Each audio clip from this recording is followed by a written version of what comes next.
اس میں دیکھیں یہ یہاں پر بات صرف ایک خاتون کی نہیں ہے. اگر آپ ہمارے عدالتی نظام کو دیکھیں، اس عدالتی نظام میں مرد بھی جو ہے وہ ایسے ہی خار ہو رہے ہیں اور ٹھوکریں کھا رہے ہیں. یعنی یہ ایک ہمارے ایک عدالتی نظام کی کمزوری ہے. ایک چیز اس عدالتی نظام کی کمزوری کو دور کرنا پھر جو ہے وہ ظاہر حکومتوں کا کام ہے، پھر جو ہے وہ عدلیہ کا کام ہے کہ وہ اپنے کمزوریوں کو جو ہے وہ کس طرح دور کر سکتی ہیں. یہ صرف جو ہے وہ خاتون کا مسئلہ نہیں، اگرچہ اس وقت جو ہے وہ موضوع ہمارے خواتین کا مسئلہ ہے، بہنوں کی وراثت کا مسئلہ ہے اور جو ہے وہ بیٹیوں کی وراثت کا مسئلہ ہے، لیکن آپ جس کو اگر کلی طور پر دیکھیں، ہمارا جو ہے وہ عدلیہ کا جو سسٹم ہے وہ سسٹم آج ہمارا مفلوج ہو چکا ہے اور وہ کتنے نسلیں گزر جاتی ہیں لیکن وہ کسی کیس کا جو ہے وہ فیصلہ ان کے ہاتھ میں نہیں آتا. اگر فرض کرے ایک کورٹ سے اگر آ جائے تو دوسرے کورٹ کا راستہ جو ہے وہ کھلا ہوا ہے، دوسرے سے بھی آ جائے تو تیسرے کا کھلا ہے، تیسرے کا بھی آ جائے تو چوتھے کا کھلا ہے، اب چوتھے سے بھی آ جائے تو پھر دوبارہ اس کو جو ہے وہ بنیاد سے شروع کرنا پڑتا ہے. ایک سلسلہ موجود ہے، اس سلسلے پر سنجیدگی سے غور کرنے کی ضرورت ہے. اس میں ایک بنیادی طور پر میں جو رائے دے سکتا ہوں وہ یہی ہے کہ اس طریقے کے مسائل کا جو ہے وہ تدارک، اس کا سدباب ایسے ہی ہو سکتا ہے کہ ہر محلے کے کچھ مومنین، کچھ عمائدین، کچھ بزرگان ان مسائل کے حل کے لیے اپنا بنیادی کردار ادا کریں. اگر یہ بنیادی کردار ادا کریں اور انہیں عمائدین کے تھرو، انہیں بزرگان کے تھرو اگر محکمہ شریعہ بھی چلا جائے یا عدالتوں میں ان کی اگر وہ نگرانی ہو تو میں سمجھتا ہوں کہ ایک مسئلہ جو ہے وہ خواتین کی جو مطلب یعنی ان کی جس انداز سے وہ متاثر ہوتی ہیں اس کے تاثر ہونے کو روکا جا سکتا ہے. اگر وہاں فرض کریں کسی گاؤں کے اندر یہ مسئلہ ہے، گاؤں کے بزرگان آئیں وہ اس مسئلے کا حل نکالیں، عمائدین آئیں اس کا حل نکالیں، مگر نہ ظاہر ہے کہ شریعت کے پاس جو ہے وہ فورس نہیں ہے اور جہاں فورس موجود ہے وہاں پر جو ہے وہ اور بھی گنجائشیں موجود ہیں اور بھی راستے موجود ہیں جس کا جو ہے وہ یعنی اثر جو ہے وہ سائل پر پڑتا ہے، معاشرے کے اس متاثر شخص پر پڑتا ہے کہ جو اپنی داد رسی کے لیے، جو اپنے انصاف کے لیے عمر جو ہے وہ گزار دیتا ہے اور وہ قبر تو پہنچ جاتا ہے لیکن وہ فیصلے کو نہیں پہنچ پاتا. بالکل، یعنی کہ انصاف نہیں ملتا. لاسٹ میں کوئی ان شارٹ کوئی میسج دینا چاہیں اسپیشلی کیونکہ میں نے پروگرام پورا کنڈکٹ ہی ہماری ماں بہنوں کے لیے رکھا، ان کی آواز آگے تک نہیں پہنچ پاتی، ان کے مسئلے مسائل وہیں پہ دب جاتے ہیں. ابھی صرف حصے کی بات کی ہے تو بھائی سے یا پھر جس سے بھی حق کا مطالبہ کریں تو آگے سے ان کو وارننگ بھی دی جاتی ہیں، ان کو جو ہے تھریٹ بھی کیا جاتا ہے کہ رشتہ ختم کر دیں گے، تعلقات ختم کر دیں گے. تو کہنے کا مقصد یہ علامہ صاحب ہر معاملات کو دیکھا جائیں تو عوام کے درمیان جو ہے وہ عورت ہی پستی ہے. تو اسپیشلی ان خواتین کے لیے کوئی پیغام دینا چاہیں یا ان کے بھائیوں کے لیے، باپ کے لیے آپ کیا پیغام دیتے ہیں؟ اس میں گزارش کروں گا، چونکہ میں خود بھی ان مرحلوں سے گزرا ہوں، بہت سارے کیس میرے سامنے بھی آتے ہیں. یہ ایک درپیش مسئلہ ہے اور یہ ایک معاشرتی مسئلہ ہے، ایک ہمارا سماجی مسئلہ ہے. اس کے اندر جو ہے وہ جہاں تک ہم نے میں نے بیانات لیے، تحقیقات کرنی شروع کی تو اس کی بنیاد جا کر کہیں پر جو ہے وہ ضد اور عداوت یا جو ہے وہ اکڑپن جو ہے وہ سامنے آتی ہے. دونوں حوالوں سے ایک مرتبہ جو وہ بہن ضد پر اتر آتی ہیں اور وہ کسی نہ کسی حوالے سے اپنے بھائیوں کو ذلیل کرنا چاہتی ہیں، ان کو عدالت کے کٹہرے تک لے جانا چاہتی ہیں. ایسی صورت نہیں ہونی چاہیے. لیکن اگر فرض کریں 2 منٹ کے لیے اگر کوئی بہن مجبور ہو، ان کی مالی حالت تھوڑی جو آپ نے دے نہیں پا رہی ہو، تو ایسی صورت میں بھائیوں کا بھی فرض بنتا ہے، وہ ان کی بہن ہے اور ظاہر ہے کہ باپ ان کا مشترک ہے، ماں ان کی مشترک ہے. تو اس بنیاد پر جو ہے وہ بہن کو یا اگر فرض کرے کوئی تقاضا کرتی ہے تو اس کو گھر سے باہر نہ لے جائیں، اس لیے کہ گھر کی بات گھر میں رہے تو زیادہ بہتر رہتا ہے. اور ساتھ ساتھ یعنی بحیثیت ایک مسلمان ہونے کے، ایک کلمہ گو ہونے کے ہماری ذمہ داری بنتی ہے کہ ہم سب جو ہے وہ اس ایک حق رکھتے ہیں اپنے کندھوں پر، اور جب یہ حق رکھتے ہیں اس حق کی ادائیگی میں ہمیں پہل کرنی چاہیے، سبقت کرنی چاہیے. اور کمال یہ ہے کہ اگر کوئی کسی بہن کا حق میرے گردن پر ہے، میرے کندھوں پر ہے، کسی بیٹی کا حق ہے، ان کے مطالبے سے پہلے میں اگر ادا کر دوں یہ میری مردانگی ہے، یہ میرے بھائی ہونے کا حق ہے، یہ میرے باپ ہونے کا حق ہے. لہذا میری جو ہے وہ درخواست ہوگی جملہ معاشرے کے لوگوں سے جو ان مسائل میں گرفتار ہیں. اگر کسی کی بہن ڈیمانڈ کر رہی ہے تو میری گزارش ہوگی کہ اسے اپنا بہن سمجھیں اور اس کا حق جو ہے وہ دیں. اس کو بلا وجہ ایک پتنگڑ نہ بنائیں، اس کو جو ہے وہ گھر سے باہر عدالتوں تک جو ہے وہ نہ لے جائیں. اس کو جو ہے وہ حق کے طور پر ادا کریں اور اس معاشرتی کمزوریوں کے، اس معاشرتی نقائص کے خاتمے کے لیے ہم سب نے مل کر کردار ادا کرنا ہے. اگر آج معاشرے کا ہر بھائی اپنی بہن کا احترام کرے، اپنے بہن کے حقوق کا خیال رکھے، اپنی بہن کی وراثت کا خیال رکھے، تو ایک اچھا معاشرہ، ایک خوبصورت معاشرہ، ایک محبتوں والا معاشرہ ہم تشکیل دینے میں کامیاب ہو سکتے ہیں. بالکل آپ نے وجہ فرمایا. تھینک یو سو مچ علامہ صاحب جوائن کرنے کا پروگرام میں، اور خصوصی آپ نے ٹائم نکالا. چونکہ ناظرین یہ سفر کا مہینہ چل رہا ہے اور جیسے میں نے پروگرام میں بھی کہا کہ علماء حضرات بزی ہیں اس وقت مجالسوں میں، تو ٹائم دینا تھوڑا سا مشکل ہو جاتا ہے. لیکن وہی بات کروں گی، علماء حضرات سے بھی گزارش رہے گی کہ مجالس میں، محافل میں صرف ایک رسمی گفتگو نہیں بلکہ معاشرے کی درستگی کے لیے جو بات کہنی چاہیے، جو درس دینا چاہیے، اس پر کائنڈلی کام کریں تاکہ عوام میں بھی شعور پیدا ہو. اور عوام کو بھی چاہیے کہ عزت و احترام علماء کی رکھتے ہوئے ان کی باتوں کے اوپر عمل کریں. صرف سن کر، گردن ہلا کر باہر آ کے دوبارہ سے وہی جو ہم کرتے ہوئے آ رہے ہیں، ہمارے اسلام کیا کہتا ہے، ہمارے شرعی فیصلے کیا کہتے ہیں اور ہم کر کیا رہے ہیں. ایون ہم دوسروں پہ بہت اچھے سے انگلی کھڑی کرتے ہیں، دوسروں کو جو ہے نا ان کی اوقات یاد دلانے میں لگے ہوتے ہیں، لیکن انفارچونیٹلی ہم بھول جاتے ہیں کہ ایک انگلی جب دوسرے سامنے والے شخص پہ اٹھائی جائے تو 4 انگلیاں ہماری طرف بھی اٹھتی ہیں. کیا کبھی ہم نے اپنے گریبان میں جھانک کر دیکھا؟ میں نے ایک پروگرام میں بھی ذکر کیا تھا اور اس پروگرام کا وہ پارٹ پتہ نہیں کیسے لوگوں نے بہت ہی زیادہ اس کو اچھالا بھی تھا، جس میں نے یہ بات کہی تھی کہ ہمیں چاہیے پہلے ہم اپنے گھر کے لوگوں کو خوش رکھیں، اس کے بعد جو باہر سے ٹورسٹ حضرات آتے ہیں وہ غیر ہیں، ان کی مہمان نوازی کریں، اچھے سے ان کو ایک اچھا ماحول دیں. لیکن یہ نہیں کہ آپ ان کو خوش کرنے کے چکر میں اپنے گھر میں اپنی بہن ناراض ہے، پتہ نہیں ہے، ساتھ جو ٹورسٹ آ رہا ہے ان کو آپ خوش کر رہے ہیں. اپنے بھائی کو کسی چیز کی ضرورت ہے، آپ اس کو نظر انداز کر کے ٹورسٹ کو کچھ پیسوں کی ضرورت ہے یا ان کو کوئی رہنے کی جگہ ہے تو آپ ان کے معاملات میں لگے ہوئے ہوتے ہیں. اپنی بہن، اپنی ماں جو ہے آپ سے ناراض ہے، ان کا آپ کو پتہ نہیں ہے، اور ساتھ جو ہیں وہ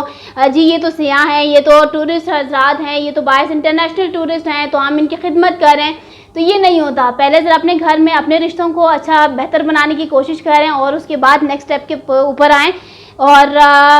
لاسٹ میں صرف یہی کہنا چاہوں گی کہ just believe in your self because every thing is possible, nothing is impossible, just the word impossible is impossible, otherwise every thing is possible. تو یہاں پہ ماں، بہنیں اور جو بیٹیاں ہیں وہ بھی اپنی آواز کو بلند کریں اور ایک اچھے انداز میں سامنے آئیں اور اپنے حق کا مطالبہ کریں. آغا صاحب نے بھی کہا کہ بات کا بتنگڑ نہ بنائیں، تو اپنی عزت اپنے ہاتھ میں ہے. اسی کے ساتھ مجھے دیجیے اجازت. انشاءاللہ نیکسٹ پروگرام میں دوبارہ حاضر ہوں گے. تب تک کے لیے اللہ حافظ.